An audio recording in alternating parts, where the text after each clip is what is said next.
di kota metropolitan Beijing yang tak pernah tidur, hiduplah seorang perempuan bernama Meilin.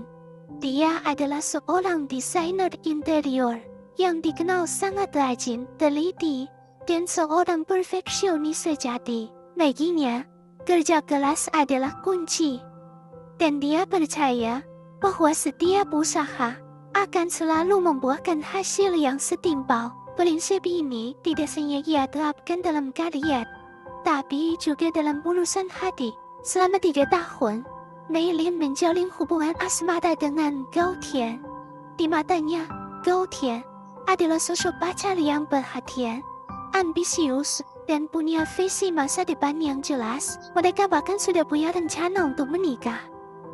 Begitu keduanya merasa cukup mapan secara finansial, Meilin adalah tipe pasangan yang selalu memberikan 100% segalanya.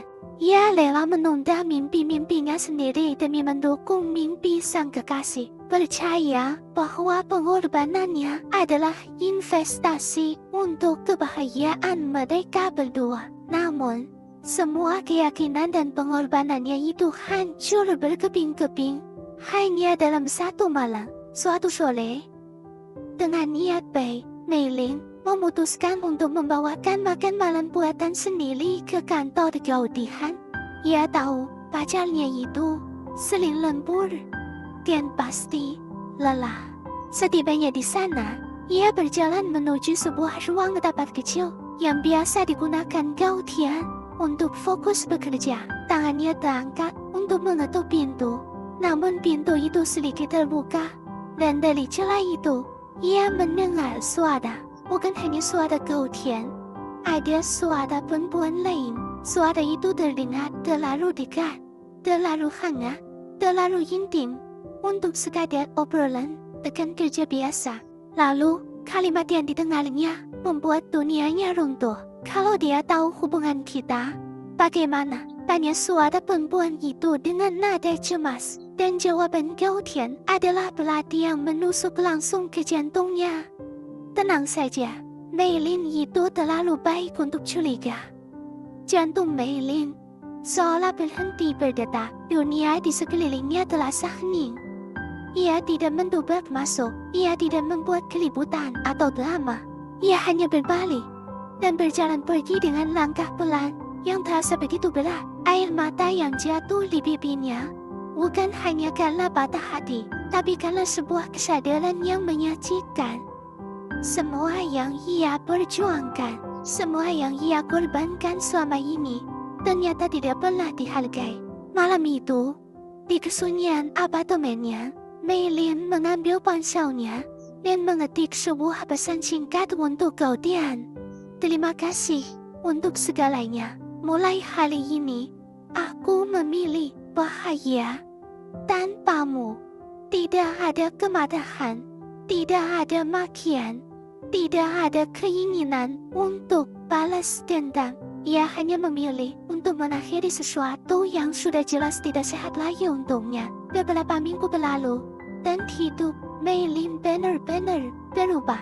Ia tidak lagi menatapi masa lalu, melainkan mulai memfokuskan seluruh energinya pada mimpi yang selama ini ia simpan rapat-rapat. Mendirikan studio desain interior kecil miliknya sendiri. Proses ini membawanya pada lembaran baru, dan juga pertemuan kembali dengan seseorang dari masa lalunya, Li Xuan. Li Xuan adalah seorang arsitek muda yang pernah bekerja bersama Meilin saat mereka masih magang. Dia adalah pria yang tenang, sopan, dan memiliki kepekaan yang luar biasa terhadap hal-hal kecil di sekitarnya. Li Xuan bisa melihat ada luka di mata Meilin, tapi ia tidak pernah sekalipun bertanya tentang masa lalunya. Ia tidak mencoba mengorek cerita atau menghakimi. Ia hanya ada di sana, hadir sebagai seorang sahabat yang siap mendengarkan tanpa syarat. Setiap kali Meilin merasa ragu dan tidak percaya diri dengan kemampuannya, Li Xuan selalu ada untuk memberinya kekuatan. Kamu bukan ditinggalkan karena tidak cukup baik, katanya dengan lembut. Kamu ditinggalkan karena kamu terlalu baik untuk orang yang salah. Kalimat sederhana itu menjadi bahan bakar yang menyalakan kembali semangat Mei Lin yang sempat padam. Studio desain milik Mei Lin mulai berkembang pesat. Ia berhasil mendapatkan klien pertamanya, lalu klien kedua, dan namanya perlahan mulai dikenal di dunia desain interior Beijing. Semakin ia bangkit, semakin ia menyadari sebuah kebenaran penting. Kehilangan bukanlah akhir dari segalanya, melainkan sebuah awal untuk menemukan kembali jati diri yang sesungguhnya. Suatu siang yang cerah, takdir mempertemukan Mei Lin dengan Gou Tian di sebuah kafe. Gou Tian tampak canggung dan mencoba memulai percakapan dengan menanyakan kabarnya. Mei Lin menjawab dengan singkat dan sopan, menjaga jarak, tapi yang membuat Gou Tian benar-benar terkejut bukanlah jawaban Mei Lin, melainkan kehadiran seseorang yang tiba-tiba datang, menghampiri dan berdiri dengan tenang di sampingnya. Itu adalah Li Xuan. Dengan cara yang sangat lembut, ia menepuk bahu Mei Lin dan berkata, "Ayo pergi, kita punya janji meeting. Tidak ada pamer kemesraan, tidak ada drama untuk membuat cemburu." Namun dari tatapan Li Xuan pada Mei Lin terpancar satu hal yang sangat jelas. Ia begitu menghargai perempuan yang dulu pernah disio-siokan oleh orang lain. Pada saat itulah Gou Tian akhirnya menyadari apa yang sebenarnya telah ia lepaskan. Ternyata kebahagiaanmu bukan aku. Gumamnya pelan, lebih pada dirinya sendiri. Mei Lin menoleh dan tersenyum. Kali ini senyumnya bukan lagi senyum sedih atau pura-pura, tapi senyum yang tulus dari hati.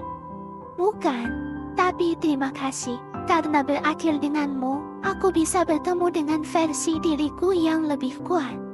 Ia pun berjalan pergi bersama Li Xuan, meninggalkan masa lalu yang sudah tidak lagi relevan dalam hidupnya.